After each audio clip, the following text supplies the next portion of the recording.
Bismillahirrahmanirrahim. Assalamualaikum warahmatullahi wabarakatuh. Alhamdulillahirabbil alamin wassalatu wassalamu ala asyrafil mursalin wa ala alihi wa sahbihi ajma'in. Qala rabbi shrah li sadri wa yassir li amri wahlul 'uqdatam min lisani yafqahu qawli wasaddid lisani wahdi qalbi bihaqqi sayyidina Muhammadin sallallahu alaihi wasallam wa ba'da fa inna asdaqal hadis kitabullah wa khairal hadi hadi Muhammadin sallallahu alaihi wasallam wa syarrul umuri muhdatsatuha wa kullu muhdatsatin bid'ah. Alhamdulillah, syukur pada Allah Subhanahu taala, pada petang ni kita bertemu lagi dalam siri live Facebook kita, iaitu dalam siri kita baca kitab yang ditulis oleh Al-Imam Asy-Syaukani rahmatullah alaih, khusus dalam ilmu hadis Nabi sallallahu alaihi wasallam yang kaitan dengan fiqh. Dan kita dah banyak bincang dalam kitab ni, dan kita sambung menyambung lah, kita sambung. Kita buatlah sekadar yang boleh lah, insya-Allah kita baca kitab ni dalam PKP. Kalau sekiranya kita boleh sambung lagi lepas PKP pun kita boleh lakukan lah, insya-Allah. Cuba pada malam ni, pada yang semalam kita ada bincang berkenaan dengan sunanul fitrah, sunnah fitrah, dan satu lagi adalah bersugi. Dalam perbincangan kita yang semalam, kita ada sebut bahawasanya dalam beberapa hadis Nabi sallallahu alaihi wasallam menggambarkan sugi itu dilakukan dalam semua keadaan. Digalakkan untuk kita bersugi ni pada semua keadaan, malam ke, siang ke, pagi ke, atau bila-bila masa, sama ada berpuasa ataupun tidak.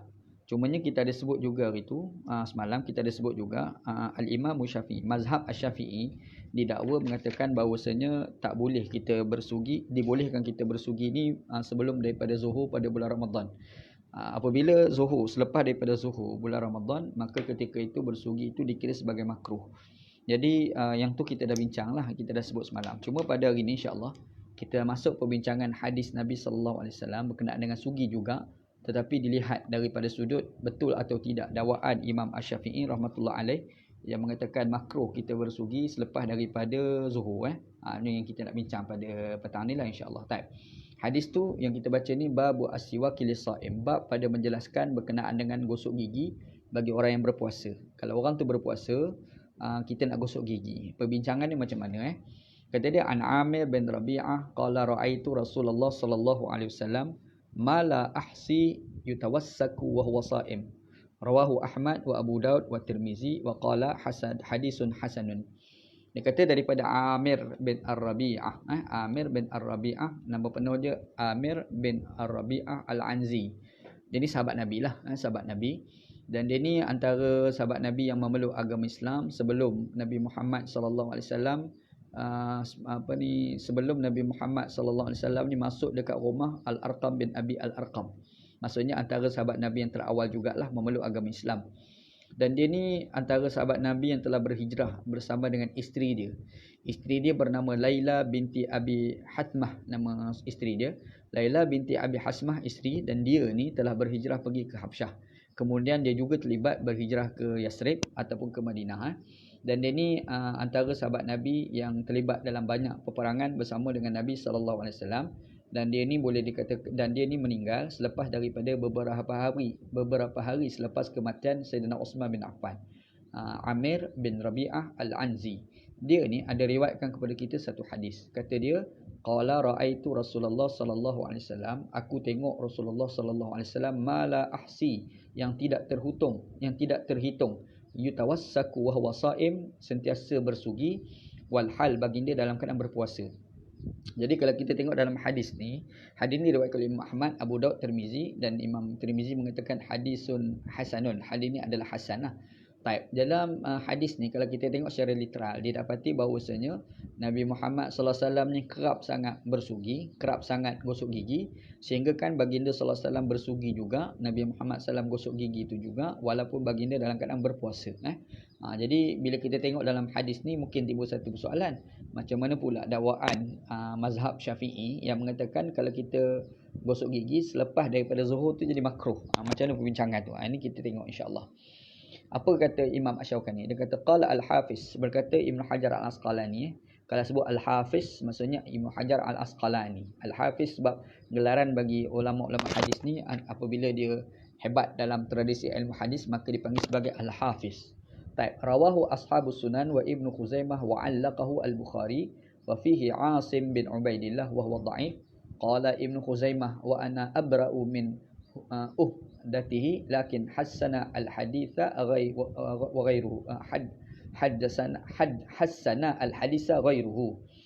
Ibn Hajar kata hadis ni diriwayatkan oleh ashabus sunan, ulama-ulama hadis yang bawa kitab-kitab sunan. Abu Daud, Tirmizi, Ibnu Majah, Nasa'i itu dipanggil ashabus sunan sebab nama kitab mereka tu Sunan Abi Daud, Sunan Ibnu Majah, Sunan Tirmizi itu kan.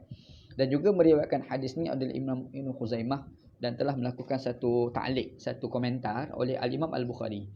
Dalam hadis ni ada seorang perawi nama Asim bin Ubaidillah wa huwa dha'if. Dia ni lemah lah. Jadi kalau kita tengok secara mudah dulu, secara dasarnya dulu, hadis ni dilihat sebagai lemah. Tapi walau bagaimanapun hadis dhaif ni secara dasarnya nampaknya dhaif, tapi kadang-kadang dia boleh naik kepada darjat hasan.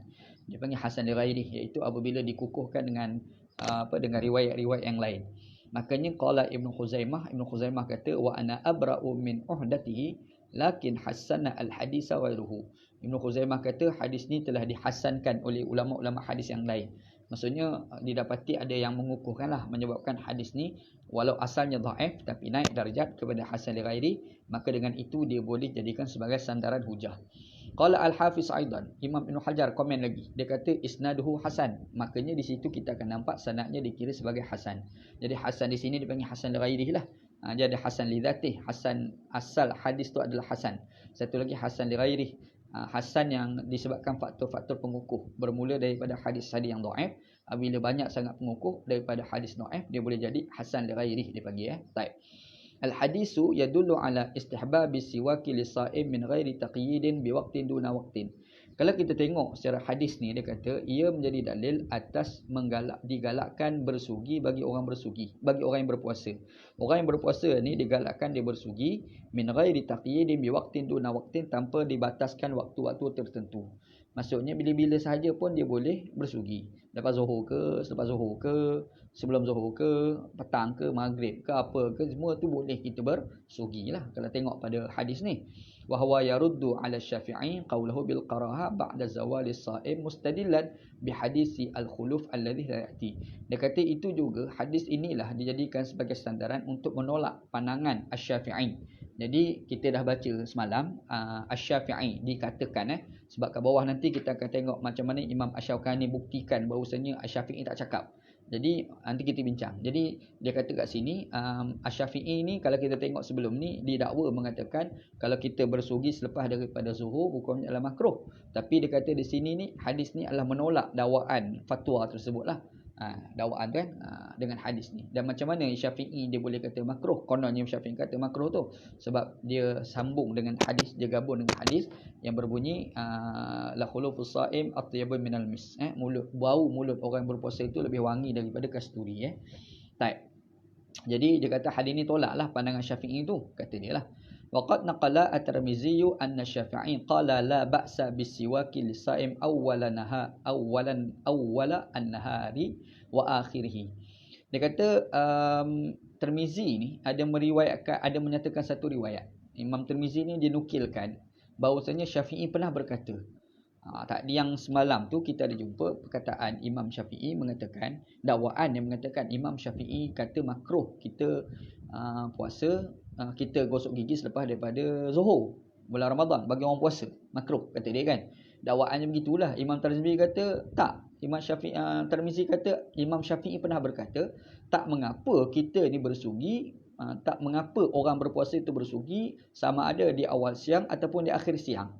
Jadi dah bercanggahlah dengan dakwaan yang mengatakan Syafi'i kata lepas daripada zuhur makruh orang berpuasa itu bersugi. Jadi dia tolaklah. Waqtarahu jama'atun min ashabihi minhum Abu Syamah wa Ibnu Abdissalam wa Nawawi wal Muzani. Yang sokong dakwaan Imam Tirmizi yang membawa riwayat Syafi'i kata tak makruh ni, yang sokong ni adalah jamaah min ashabihi minhum Abu Syamah. Dia kata yang menyokong itu beberapa orang ulama dalam mazhab Syafi'i. Antaranya nama Abu Syamah, antaranya nama Ibnu Abdissalam, antara lain namanya Imam An-Nawawi, antara lain namanya Imam Al-Muzani.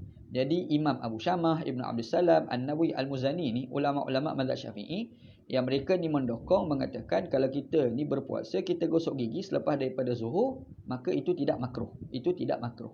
Mengikut pandangan 4 orang imam ni, dan mereka ni menyokong bahawasanya yang mengatakan lepas zuhur tu makruh tu, yang diasal daripada Syafi'i tu tak tepat. Kata dia. Qala Ibnu Abdissalam fi Qawaidihi Al-Kubra. Ada dalam kitab di Al-Qawaid Al-Kubra, nama kitab. Yang penulis kitab tu nama Ibnu Abdissalam, ulama mazhab Syafi'i. Dia kata apa? Qad faddala asy-Syafi'iyyu tahammul as-sha'ib masyaqqatan raihatil khuluf ala izalatihi bisiwak mustadillan bi anna sawabahu atyabu min rihil miski.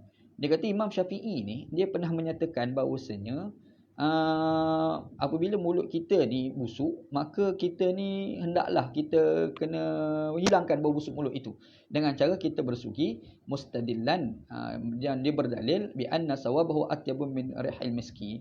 Jadi dia ada komentar lah yang mengatakan Imam Syafi'i ni kononnya mengatakan bahawasanya mulut yang berbau itu lebih wangi daripada kasturi itu, dan hadis tu ditolak. Statement itu ditolak. Statement Syafi'i itu ditolak. Ini mengikut dakwaan Ibnu Abdissalam dalam kitab dia Al-Qawaidu Al-Kubra. Okey, wala yuwafiqu asy-Syafi'u ala dhalik. Jadi kalau Syafi'i konon Imam Syafi'i kata lepas zuhur tu kita gosok gigi, hilangkan bau mulut, dia kata benda ni tak selaras dengan statement Imam Syafi'i yang sebenar lah. Jadi dia nak menyokong dengan apa yang telah dikatakan oleh Al-Imam At-Tirmizi yang mendakwa bahawasanya Syafi'i mengatakan tak jadi masalah pun kalau kita gosok gigi sebelum zuhur ataupun selepas daripada zuhur. Jadi kalau kita faham di sini, kalau kita nak gosok gigi juga selepas daripada zuhur, tak makruh lah. Walaupun kononnya Syafi'i cakap, dia kata dakwaan Syafi'i cakap tu tak tepat, kata dia tak tepat gitu. Izla yalzamu min zikri sawabil amal an yakuna afdala min ghairihi. Sebab dia kata tidak melazimilah daripada menyebut pahala sesuatu amalan bahawasanya ia lebih afdal daripada segala-galanya. Pahala siwak lebih afdal dari berbau mulut sebab puasa. Okey. Macam mana nak cerita ni? Apabila macam mana sesuatu amalan itu dikatakan makruh hanya disandarkan semata-mata kepada pahala. Itu lebih kurang maksud dia ni. Kita ni kadang tengok sudut pahala. Kelebihan yang disebut dalam hadis Nabi sallallahu alaihi wasallam, la khulufu sha'im atyabu minal misk. Itu pahala dia kan. Lepas tu hadis tu menyatakan pahala. Hadis tu bukan menyatakan amalan perbuatan. Satu lagi hadis yang menyatakan amalan perbuatan. Jadi apabila ada hadis amalan perbuatan, satu lagi hadis yang menceritakan pahala, maka kita perlu dahulukan kepada hadis yang berbentuk amalan perbuatan, bukan yang berbentuk pada pahala. Macam tu. Itu maksud dia gitu. Ala tara annal witra. Dia buat mari contoh. Macam mana Imam Syafi'i ni punya fatwa apabila bertemu di antara dua perkara, satu amalan perbuatan dan satu lagi pahala. Ala tara annal witra inda Syafi'i fi qawlihi al-jadid afdal min raq'atai al-fajri fi qawlihi alaihi salatu wasalam raq'ata al-fajri khairu min ad-dunya wa fiha. Okey. Apakah kamu tidak melihat, kata Imam Asy-Syaukani, Imam Syafi'i ni pernah memberi fatwa bahawasanya semayang witir lebih afdal daripada semayang 2 rakaat subuh. Sebelum subuh tu ada semayang 2 rakaat subuh tu, itu semayang yang digalakkan. Sekarang ni timbul persoalan apabila bertembung di antara dua keadaan. Yang pertamanya semayang sunat sebelum subuh 2 rakaat, dan satu lagi adalah semayang witir, mana lebih diutamakan. Syafi'i pernah menyatakan bahawasanya lebih utama semayang witir berbanding semayang 2 rakaat sebelum subuh. 2 rakaat sebelum subuh, semayang witir tu lebih afdal. Sedangkan dalam hadis Nabi sallallahu alaihi wasallam, Nabi ada menyatakan fadilat bagi semayang qabliyah subuh. Semayang 2 rakaat sebelum subuh, bukan semayang witir. Iaitu kata Nabi sallallahu alaihi wasallam, raq'ata al-fajri khairum minad dunya wa ma fiha. Jadi semayang 2 rakaat subuh ada fadilat, semayang witir tidak nyatakan fadilat. Tetapi Imam Syafi'i menyatakan afdal lagi kita semayang witir berbanding semayang 2 rakaat sebelum subuh. Jadi dia kata kalau kita tengok pemahaman fatwa Imam Syafi'i itu, cuba kita bandingkan pula kepada isu yang melibatkan kepada sugi.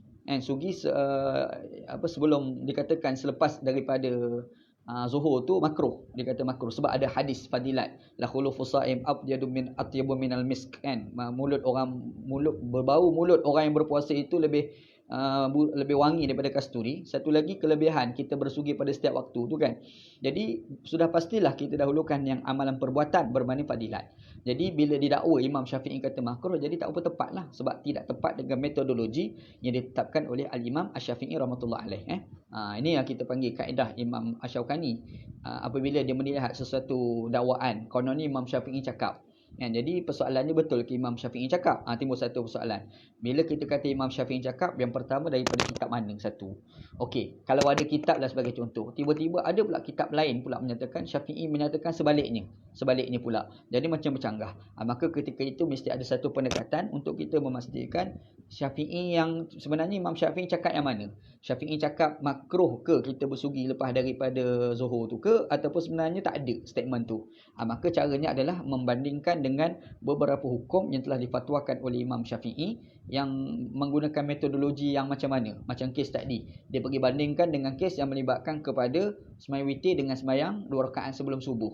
Jadi bila kita tengok dua sembahyang tu, sembahyang 2 rakaat sebelum subuh tu ada fadilat. Sembahyang witir tu tidak dinyatakan fadilat. Tetapi Imam Syafi'i tetap menyatakan sembahyang witir lebih afdal daripada sembahyang 2 rakaat sebelum subuh. Walhal tidak ada fadilat. Jadi di situ kita akan nampak Syafi'i ni dia ada satu disiplin, ada satu kaedah yang menyatakan bahawasanya jika hadis menceritakan fadilat, satu lagi hadis yang menceritakan tentang amalan perbuatan, maka didahulukan pada hadis yang menyatakan tentang amalan perbuatan. Itu kaedah. Jadi Syaukani tu orang katalah. Jadi di sini kita kesimpulkan bahawasanya dakwaan yang mengatakan Syafi'i berkata, dakwaan yang menyatakan kononnya Syafi'i berkata gosok gigi bagi orang berpuasa selepas daripada zuhur itu adalah makruh, sebenarnya tak tepat. Itu sebenarnya tidak ada. Sebenarnya tidak ada. Syafi'i tak pernah kata macam tu. Ini penolakan dia lah. Cara Imam Asy-Syaukani dia nak berhujah tu gitu. Dia nak tengok sejauh mana benarnya statement daripada Al-Imam Syafi'i. Inilah kelebihan yang ada pada Al-Imam Syaukani. Ada orang tanya soalan, Abang Yusri Hasan Arito dia tanya, Ana tak sempat baca, lepas Ana dah habis tu baru dia tanya soalan. Iaitu dia kata apa lebihnya kitab Asy-Syaukani berbanding kitab-kitab lain. Sebenarnya kalau kita baca kitab Asy-Syaukani bukan semata-mata kitab fiqh, kitab hadis je, baca kitab tafsir dia juga. Kita akan faham Imam Syaukani ni dia bukan baca secara taat betul tuli. Dia bukan ambil kod-kod je. Tetapi dia kod-kod di samping tu dikritik. Bukan berlaku kepada ilmu tafsir, bahkan berlaku juga pada ilmu hadis. Sebab tu dia kod semua pandangan-pandangan ulama. Ulama 1, ulama 2, ulama 3 dia bagi semua pandangan. Lepas dia bagi pandangan-pandangan ulama itu, lepas tu dia kritik satu.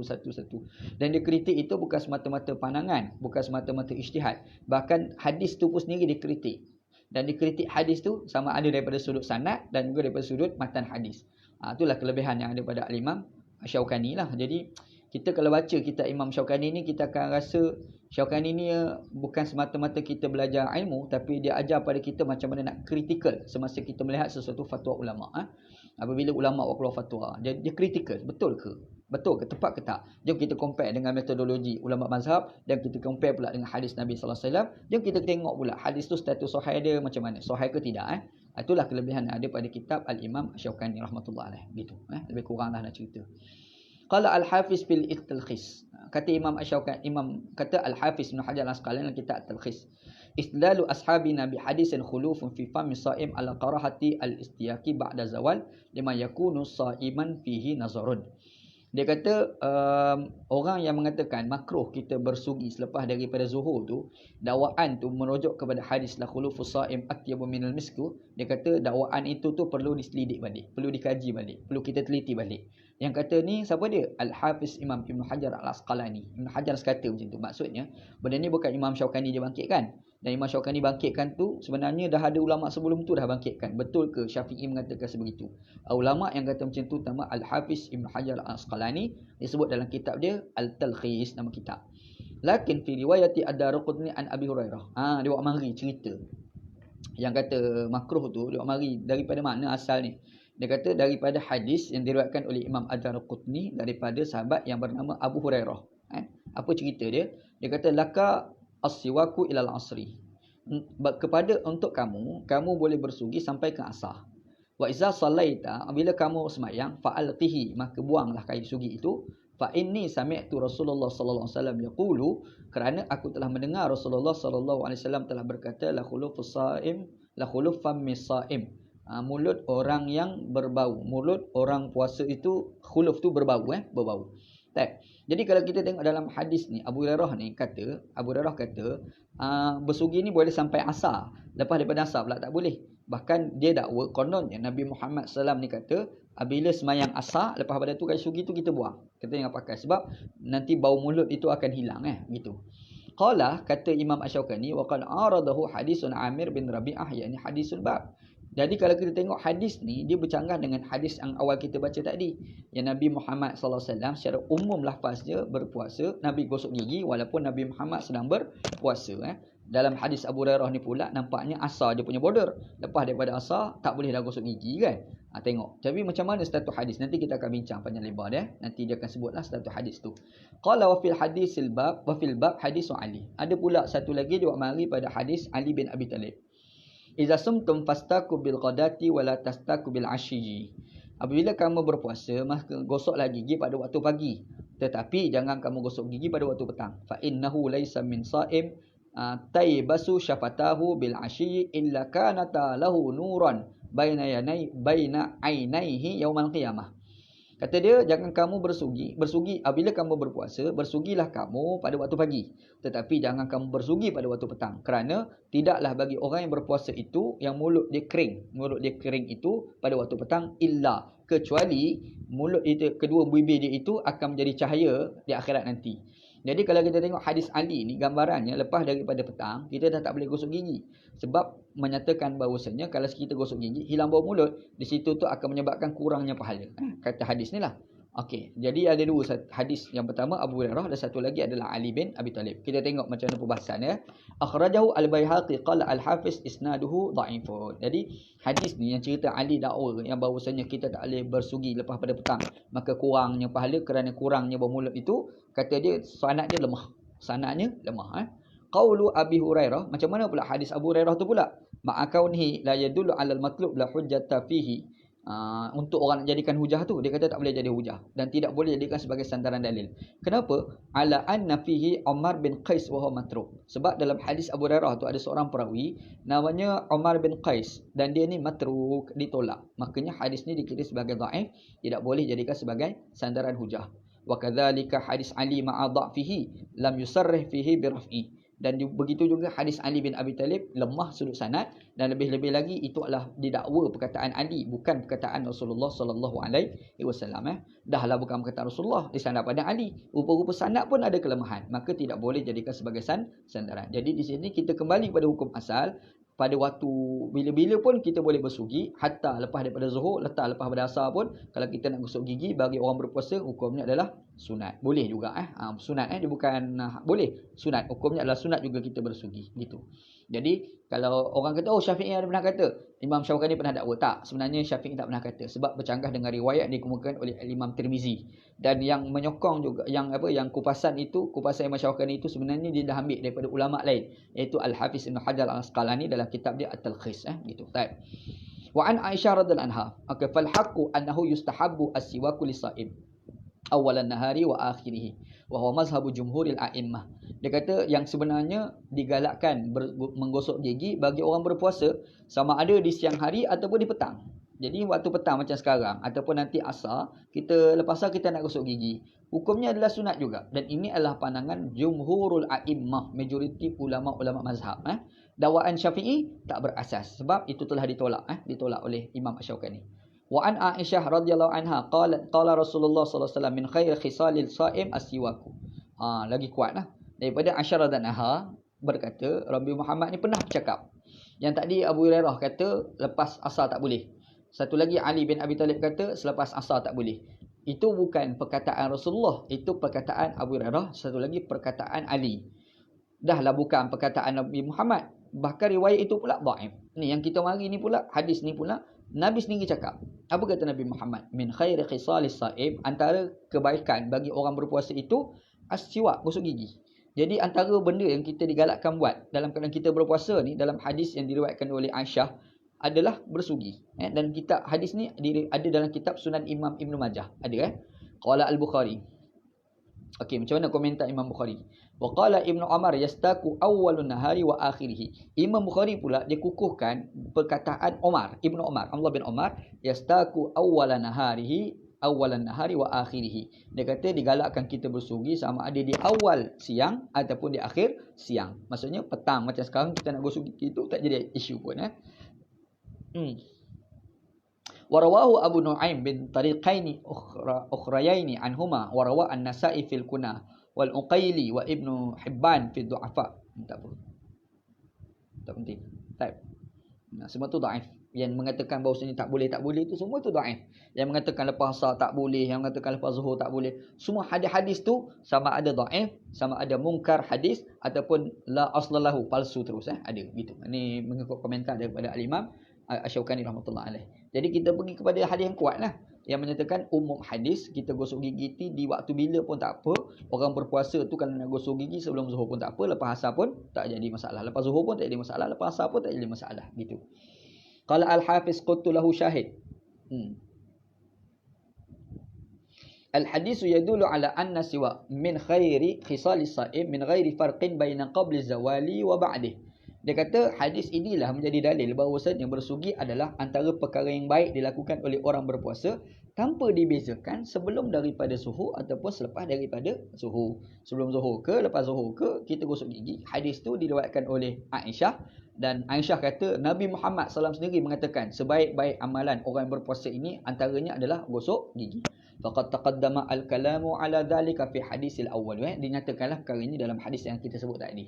Wa an Abi Hurairah radhiyallahu an anin Nabi sallallahu alaihi wasallam qala la khulufu famis saim atyabun 'indallahi min rihil miski. Dia nak bahas hadis tu pula. Dia kata daripada Abu Hurairah radhiyallahu an, Nabi Muhammad sallallahu berkata, bau mulut orang berpuasa itu lebih wangi di sisi Allah Taala berbanding bau kasturi. Muttafaqun alaih, diittifaqkan oleh ulama. Al hadis lahu turuqun wa alfas. Kita penting. Qauluhu la khulufun. Yang dikatakan khuluf, baca ni dia boleh baca khuluf ataupun dia boleh baca dengan khaluf. Tapi di antara dua bacaan paling tepat adalah khuluf. La khulufus saim, la khuluf. Ada satu lagi orang bagi baca la khalufus saim. Antara dua bacaan paling tepat adalah khuluf, kha dengan bagi depan bukan bagi atas. La khulufus saim, bukan la khalufus saim. Kita baca la khuluf lah. Wa addahu al-Khattabi fi ghalati kitab. Wa qad istadalla asy-Syafi'i bil hadis ala qarahatil istiyaq ba'da zawali saim. Kalau kita tengok pada hadis ni, didakwalah Syafi'i menyatakan makruh lah kita gosok gigi selepas daripada zuhur sebab boleh hilang bau mulut lah. Dan dakwaan itu sebenarnya kita dah bahas sebelum ni lah. Cuma dia quote balik semula li'annahu yuzilu al-khuluf alladhi huwa atyabun indallah min al-miski. Sebab bila kita gosok gigi boleh hilanglah bau mulut, kata dia. Wa hadzal istidlal, dan pendalilan ini la yantahidu li takhsisil ahadits al-qadhiyah bi istihbab siwak 'ala al-umum wala 'ala mu'aratil kal khususiyat wa qad sabaqa al-kalam 'ala dhalika fil hadis. Jadi kita dah bahas sebelum ni bahawasanya dakwaan tersebut adalah tidak kuat kerana sebenarnya Imam Syafi'i pun didakwa tidak menyatakan sebegitu. Bercanggahlah, ada orang kata Syafi'i cakap, ada ulama lain kata Syafi'i tak cakap begitu. Jadi bila kita cek Imam Asy-Syaukani dia mengukuhkan bahawasanya Syafi'i tidak memfatwakan makruh kita gosok gigi selepas daripada zuhur. Begitu dia kata. Baik. Qad sabaqa al-kalam ala dzal fil hadis. Amir bin Rabi'ah qala al-musannif wa bihi ihtajja man kariha as-siwak lis-sa'im ba'da zawal. Dengan itulah menjadi hujah orang yang menyatakan makruh bergosok gigi selepas daripada zuhur. Ini pandanganlah, dan pandangan itu telah ditolak tadi begitu insya-Allah. Baik. Habis. Wallahu a'lam. Wallahu a'lam. Allahu a'lam.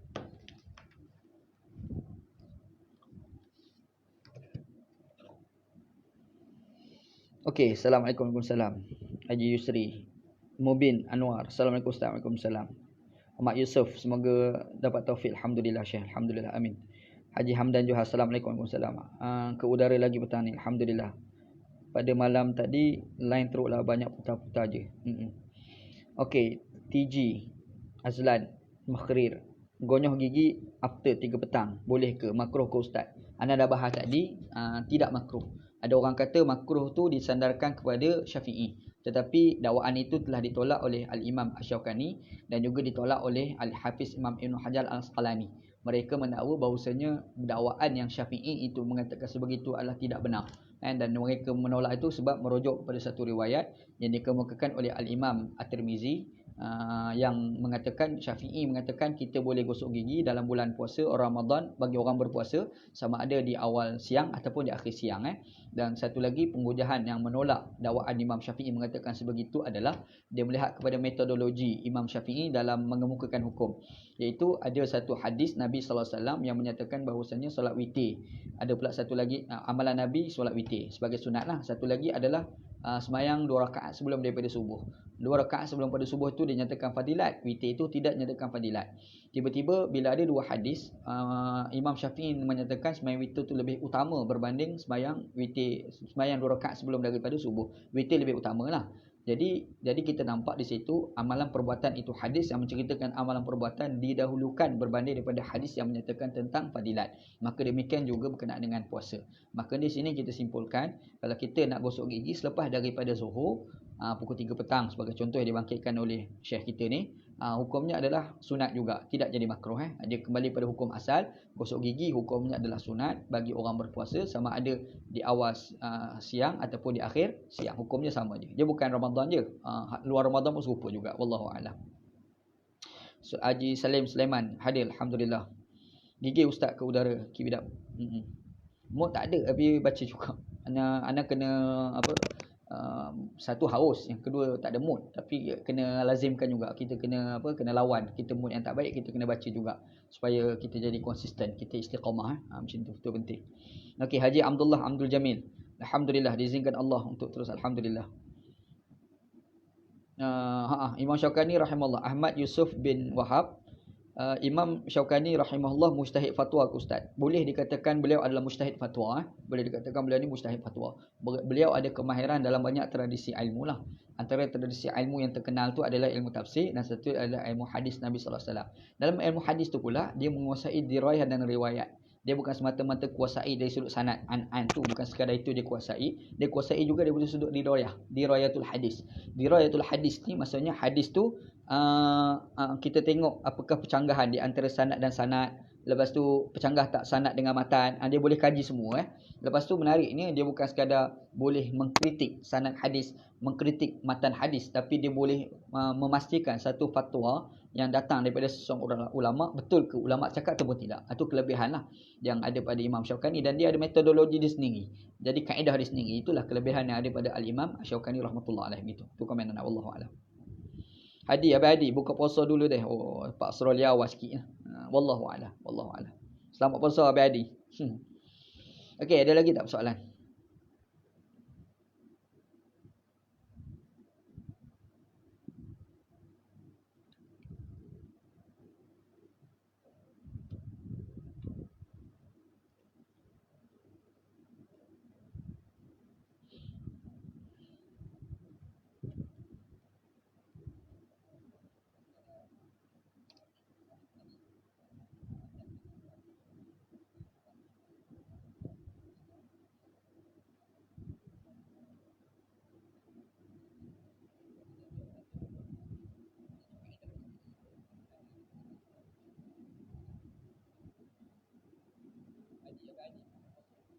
Haji, lama tak jumpa Haji Rahim. Anak tak keluar rumah, dia main dalam rumah kan. Imam Syaukani ni zaman bila ustaz? Sezaman dengan siapa tu guru dia? Orang kita ni sebut nama je terus negatif. Dia ni tahun 1255 Hijriah. Dia meninggal tahun 1255 Hijriah. Dia tulis kitab ni, kitab Asy-Syaukani ni yang anda baca ni, kitab Nailul Awtar ni, sebenarnya dia mensyarahkan hadis yang telah disusun, disusun oleh atuk kepada Imam Ibn Taymiyah. Ibn Taymiyah tu ada atuk, nama atuk dia Majdi, nama dia Majdi Ibn Taymiyah. Yang Imam Taymiyah tu nama Abdul Halim Taqiyuddin Abdul Halim Ibn Taymiyah. Tapi atuk Ibn Taymiyah tu nama Majdi. Dia ni yang asalnya susun hadis-hadis Nabi yang kita syarah ni. Jadi hadis tu tidak ada syarah. Yang pergi buat syarah ni Imam Asy-Syaukani. Jadi Imam Syaukani ni di era tu lah, era atuk kepada Al-Imam Ibn Taymiyah gitu. Wallahu a'lam. Dia ni antara ulama hebat lah. Dia kalau bab hadis, antara kitab yang kita kena belajar kitab beliau lah. Kitab kitab beliau. Fiqh hadis. Satu lagi kita belajar hadis tu kita baca terus kepada sunan sitah. Kita baca Bukhari, Muslim, kita baca apa lagi? Kita baca Daud, Tirmizi dan sebagainya kan. Itu kita terus kepada hadis tapi dia tidak ada syarah. Sebab hadis kita syarah tu kena baca kitab yang lain. Kalau macam Sahih Al-Bukhari tu kita bacalah kitab Fathul Bari contoh kan. Ibn Hajar Al-Asqalani ataupun Rajab Hambali, ataupun kalau kita baca Muslim kita kena baca Syarah Nawawi, Imam Nawawi syarah hadis tu. Kalau kita baca Abu Daud kita baca Aunul Ma'bud sebagai contoh lah kan. Tirmizi tu kita baca Tuhfatul Ahwazi Al-Mubarakpuri, ulama daripada India tu kan. Jadi kita bacalah. Tapi kupasan itu fokus betul kepada hadis. Dia bukan bab fiqh. Berbeza dengan kitab Asy-Syaukani. Syaukani ni dia susun bab fiqh. Sebab tu awal tu disebut babul miyah, bab air. Lepas tu daripada tajuk besarnya adalah Kitabut Taharah. Kitabut Taharah, bersih kan, bab air. Lepas tu susun satu-satu. Jadi dia susun tu bab fiqh. Lepas tu dia buat mari hadis, buat mari hadis, buat mari hadis. Cara susun tu adalah berdasarkan pada tajuk. Berbeza dengan kitab-kitab hadis lain. Tak, dia bukan macam tu. Dia susun tu ikut hadis yang disusun tu lah. Dia bukan by fiqh, tajuk fiqh berbeza dengan author. Lepas tu dia syarah siap. Dan cara dia syarah tu dia ambil semua pandangan-pandangan ulama. Lepas tu dia pergi tahqiq, lepas tu dia kritik, lepas tu dia kukuh dan dia rojok juga kitab-kitab hadis yang ada, kitab-kitab syarah hadis yang lain. Sebab tu dia selalu quote lah Imam Ibn Hajar Asqalani ni adalah pensyarah kepada Sahih Al-Bukhari. Itu antara kitab yang kalau orang belajar Sahih Al-Bukhari wajib kita kena belajar kitab tu. Kitab Fathul Bari Syarhul Bukhari. Kena bacalah, kena baca kitab tu. Jadi Syaukani ni hebatlah, ulama hebatlah. Antara ulama yang boleh dikatakan kita kena belajar kitab dia. Jadi ana memang cenderung baca kitab beliau sebab beliau ni dia ajar kita khilaf mazhab dan dia ajar kepada kita untuk meraihkan perbezaan mazhab. Jadi ada 1, 2, 3, 4 kita kena raih. Tapi dalam keadaan raih tu tak semestinya kita tak boleh menyatakan pendirian. Maka dia ambil lah pandangan dia dan dia kritik pandangan-pandangan yang dia tak setuju dan dia kritik itu dengan metodologi ilmu, bukan sesaja kritik lah. Itulah kelebihan Imam Syaukani. Wallahu a'lam. Okey, soalan Abang Muhammad Suhaimi Ibrahim. Ustaz, soalan saya pertama, bagaimana pula hukum mandi selepas asar? Tak apa. Lepas asar kita mandi ni tak jadi apa masalah, boleh. Tak jadi makruh. Gosok gigi pun tak apa, mandi lagi lah tak boleh. Ustaz Melayu kita ada fatwa tak boleh. Sebenarnya tak ada apa pun, hukumnya adalah boleh begitu. Orang duk dakwa Syafi'i kata tak boleh. Iyalah Imam Syaukani bahar balik, betul ke Syafi'i cakap? Rupa-rupanya tak. Syafi'i tak cakap pun Bahkan ada riwayat lain mengatakan Syafi'i kata kita ni boleh gosok gigi pagi dan petang, tak jadi masalah pun. Begitu. Kedua, boleh jelaskan tentang yang kata Imam Syafi'i menyuruh mengikut ulama yang banyak kena fitnah. Tak tahu. Dakwaan tu tak tahu, wallahu alam. Kita kena ikut ulama yang banyak kena fitnah. Ana tak pernah dengar statement tu. Wallahu alam. Muhammad Faisal Mukhtar. Saya ada cadang ustaz buat satu tajuk ulama-ulama besar sezaman dan selepas imam yang 4 dan aliran mereka, dan nak tahu juga mereka ni zaman bila untuk guru mereka, pemikiran mereka. Ramai nak sebut lepas mazhab 4 tu juta lah ulamanya kan, 10,000 atau 1,000 ulama. Nak sebut semua tu tak larat lah. Cuma kita sebenarnya dan kita dah cerita ni, kita dah sebut dah beberapa ulama lah. Contoh macam Imam Nawawi. Alim Imam Nawawi tu. Imam Nawawi ni ulama selepas mazhab Syafi'i. Dan dia ni lebih kurang 400 tahun selepas Syafi'i lah. Syafi'i meninggal 400 tahun baru dia lahir lah. Dan dia ni tulis kitab. Satu kitab Syarhun Nawawi. Satu lagi nama kitab tu Al-Minhaj. Syarhun Nawawi tu nama kitab dia Al-Minhaj. Ada pula satu lagi Majmu' Syarhul Muhadzab. Tapi kitab tu dia tulis tak sempat habis. Dia meninggal dunia lah. Dan kitab tu telah disempurnakan oleh seorang ulama Mesir namanya Al-Muti'i. Al-Muti'i ini ulama kontemporari, masih dah meninggal lah. Cumanya dalam kategori era dalam tahun 60-an macam tu lah. Al-Imam Syekh Muti'i. Muti'i ni dia tulis takmilah bagi Majmu' Syarhul Muhadzab. Dia ada kitab ringkasan dekat depan pun ada. Kitab ringkasan Imam Nawawi ni kitab ni. Majmu'. Kitab ni sebenarnya banyak. Ana ada yang panjang tu, yang jilid tu 30 jilid tu. Tapi ada ringkasan dia buat sampai 8 jilid. Ada kat kitab ni. Ini ringkasan daripada Syarhul Muhadzab yang banyak tu lah. Ringkas kitab ni. Yang ni jadi sikit je lah. Dia ambil poin-poin penting je kitab ni. Beli lama dah. Tak baca ya kan. Gitu. Banyak Imam Nawawi hebat. Imam Ibn Hajar Al-Haythami hebat. Al-Imam Al-Juwaini hebat. Imam Ghazali hebat. Imam Ghazali. Wallahu a'lam. Okey, ada lain tak? Imam Abu Yusuf, dia boleh dikatakan ulama di dalam mazhab Hanafi, murid Imam Hanafi, yang terawal menulis pasal politik dalam Islam. Sejarah politik Islam ni yang tulis kitab secara perbahasan fiqh ni, antara yang katakan permulaan tu namanya Al-Imam Abu Yusuf. Nama kitab dia adalah Al-Kharaj. Al-Kharaj. Imam Abu Yusuf hebat. Muhammad Asy-Syaibani, ulama dalam mazhab Hanafi. Siapa lagi hebat? Imam Al-Qarafi, ulama dalam mazhab Maliki, hebat. Itu semua hebat, insya-Allah.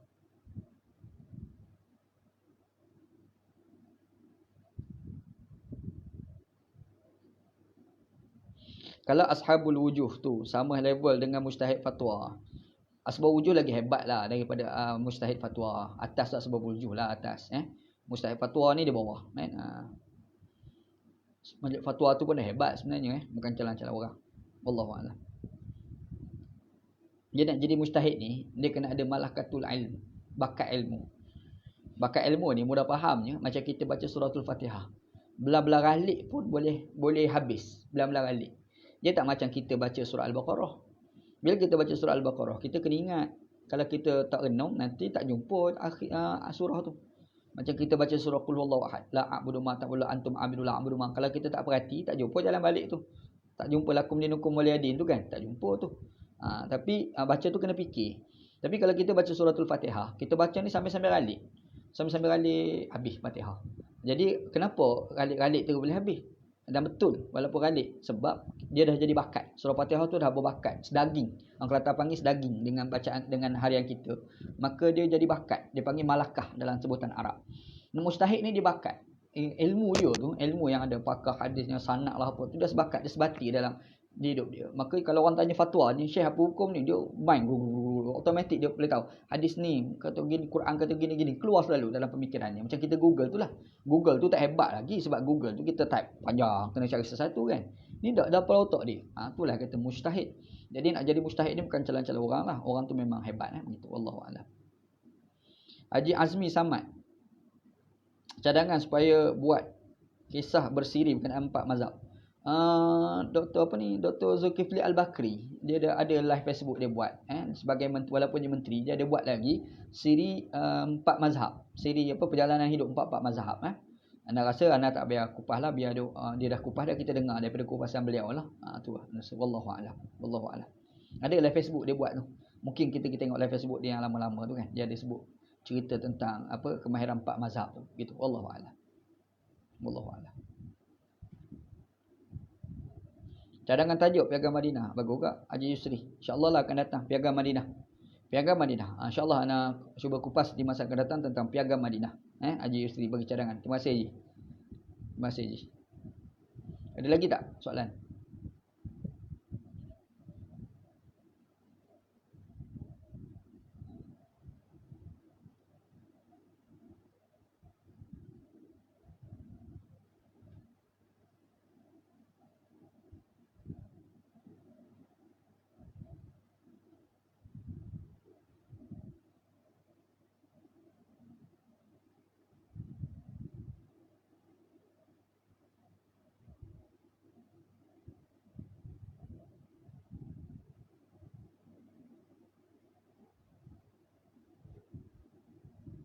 Nasa tak ada kot, cukup lah kot. Wallahu a'lam. Sallallahu ala sayyidina Muhammad wa ala alihi wa sahbihi ajma'in. Walhamdulillah rabbil alamin. Okey, sebelum tu lupa. Malam ni insya-Allah anak kupas tentang muwafiq dan masbuk, merujuk kepada kitab Munyatul Musalli. Pukul 10 malam lah insya-Allah. Wallahu a'lam. Assalamualaikum warahmatullahi wabarakatuh.